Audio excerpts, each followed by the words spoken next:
वजीर दिफा राजनाथ सिंह ने 9 दिसंबर को अरुणाचल प्रदेश में ताइवांग झड़प पर लोकसभा में बयान दिया। उन्होंने कहा कि भारतीय फौजियों ने बहादुरी का मुजाहरा करते हुए दुश्मनों को वापस जाने पर मजबूर कर दिया। इस वाकये में हमारा जवान कोई नुकसान नहीं पहुंचा है।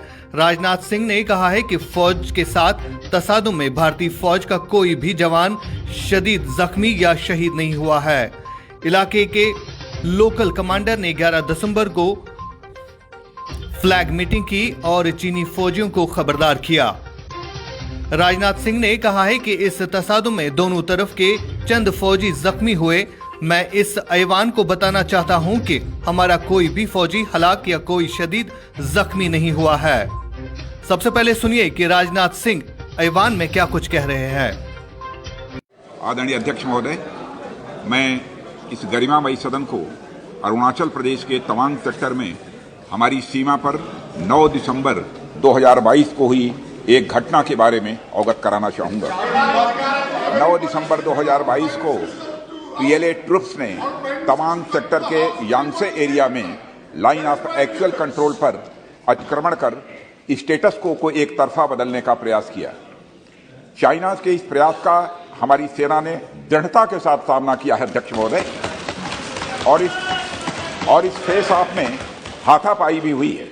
भारतीय सेना ने बहादुरी से पीएलए को हमारी टेरिटरी में अतिक्रमण करने से रोका और उन्हें उनकी पोस्ट पर वापस जाने के लिए मजबूर कर दिया। अध्यक्ष महोदय, इस झड़प में दोनों ओर के कुछ सैनिकों को चोटें भी आई हैं और मैं इस सदन को अवगत कराना चाहता हूं कि हमारे किसी भी सैनिक की न तो मृत्यु हुई है और न ही कोई गंभीर रूप से घायल हुआ है।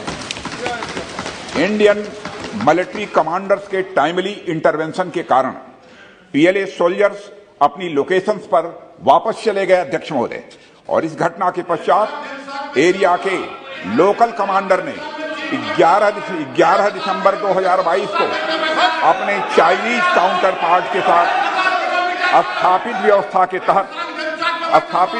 के तहत एक फ्लैग मीटिंग की और इस घटना पर चर्चा की। चीनी पक्ष को इस तरह के एक्शन के लिए मना किया गया और सीमा पर शांति बनाए रखने के लिए कहा गया। इस मुद्दे को चीनी पक्ष के साथ कूटनीतिक स्तर पर भी उठाया गया है। अध्यक्ष महोदय, मैं इस सदन को आश्वस्त करना चाहता हूं कि हमारी सेनाएं हमारी भौमिक अखंडता को सुरक्षित रखने के लिए पूरी तरह से प्रतिबद्ध हैं और इसके खिलाफ किसी भी प्रयास को रोकने के लिए सदैव तत्पर है हमारी भारत की सेना। और मुझे विश्वास है कि यह सदन हमारी सेनाओं की वीरता और साहस को एक स्वर से समर्थन देगा।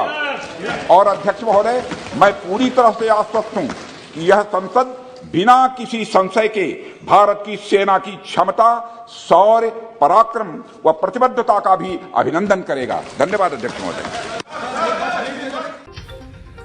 इधर दूसरी जानिब भारत तिब्बत सहयोग मंच नॉर्थ जोन के कन्वीनर संजीव मनमोत्रा इस इंसिडेंट के हवाले से क्या कुछ कहते हैं, देखिए इस रिपोर्ट में। ऐसा है कि पिछले दिनों मेरे को बुमला में जाने का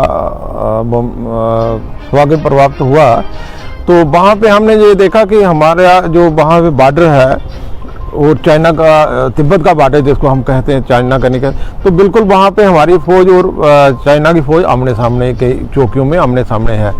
और 16 में भी मेरे को जाने का वहाँ सौभाग्य प्राप्त हुआ, तो उस समय जो वहाँ पर बुमला जाने का रोड बिल्कुल कच्चा था। तो आज 16 के बाद आज 22 को हमें जाने का जब गए, तो वहाँ पर देखा कि हर मोर्चे जो चाइना के साथ हमारी चौकी है वहाँ तक रास्ता पहुँचाया जा रहा है और कई रास्ते कंप्लीट भी हो गए। तो जो हमारी स्थिति है वहाँ पे हमारी फौज की, वो वहाँ पे फौलाद की तरह हमारे फौजी भाई वहाँ खड़े हैं। और चाइना का जब हमारे वहाँ फौजियों से बात हुई, आर्मी के जवानों से बात हुई, अफसरों से बात हुई, उन्होंने यही कहा कि हम किसी भी परिस्थिति में चाइना का मुकाबला करने के लिए यहाँ तैयार हैं। तो उसी का जवाब जो परसों 9 तारीख को जो अटैक हुआ चाइना का और उसको खदेड़ा गया, तो यही था कि हमारी जो भारतीय सेना वहाँ तैयार थी, तो तभी जो घुसपैठ चाइना नहीं कर सकी। वहाँ का उनका एक वो भी था कि ये 1962 वाला भारत नहीं है, ये 2022 वाला भारत है, जो मोदी का भारत है। और हम पूरी तरह से भारतीय सेना चाइना का जवाब देने के लिए तैयार हैं।